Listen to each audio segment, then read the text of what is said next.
ഞാനിപ്പോൾ ഉള്ളത് കരുനാഗപ്പള്ളിക്കാരുടെ നവീകരിച്ച കൃഷ്ണ തിയേറ്ററിലാണ്. ഓരോ സിനിമാ പ്രേമിയുടെയും മോഹമായിരുന്നു കരുനാഗപ്പള്ളി കൃഷ്ണ തിയേറ്റർ ഒന്ന് മോഡിഫൈ ചെയ്യണം എന്നുള്ളത്.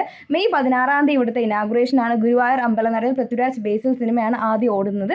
നമ്മൾ കയറി ചെല്ലുമ്പോൾ തന്നെ അടിപൊളി ഇംപ്രഷനാണ്. അവിടെ ഫുള്ള് ലൈറ്റിംഗ് അറേഞ്ച്മെൻ്റ് ആണെന്നെങ്കിലും ബിഗ് സ്ക്രീൻ ആണ് കേട്ടോ. അതുപോലെ ഡോൾബി കമ്പനി കൃഷ്ണ തിയേറ്ററിന് വേണ്ടിയിട്ട് പ്രത്യേകം പണിഞ്ഞു കൊടുത്തിരിക്കുന്ന സിസ്റ്റം ഒക്കെയാണ്. പിന്നെ പല ആൾക്കാരും ചോദിക്കുന്നുണ്ട് എ സി ആണോ എന്ന്. എ സി ആണ്. അതുപോലെ തന്നെ നമുക്ക് കിടന്നും ഇരുന്നും ഒക്കെ സിനിമ കാണാം. ആ ഒരു നടന്നു വരുന്ന സ്റ്റെപ്പിലെ ലൈറ്റ്സ് ഉണ്ടായതുകൊണ്ട് തന്നെ നമുക്ക് ഫുൾ ഇരുട്ടായിരിക്കുമല്ലോ, ആ സമയത്ത് നമ്മുടെ സീറ്റൊക്കെ കണ്ടുപിടിക്കാൻ ഭയങ്കര എളുപ്പമാണ്. നല്ല സൂപ്പർ ആംബിയൻസ്. കരുനാഗപ്പള്ളി ഇപ്പോൾ നിൽക്കുന്ന ഉള്ള തിയേറ്റേഴ്സിൽ ഒരു ടോപ്പ് തിയേറ്റർ എന്ന് തന്നെ നമുക്കിപ്പോൾ കൃഷ്ണയെ പറയാം. അതുപോലെ ബാൽക്കണി സീറ്റൊക്കെ ആണെന്നുണ്ടെങ്കിലും ഒരു രക്ഷയില്ല. സീറ്റിലെല്ലാം കൃഷ്ണ എന്ന ലേബൽ കാര്യങ്ങളെല്ലാം ഉണ്ട്. ബാത്റൂം ഫെസിലിറ്റീസ് ഉണ്ട് കേട്ടോ. പലരും അത് ഞാൻ കണ്ടിട്ടുണ്ട് ചോദിക്കുന്നതായിട്ട്.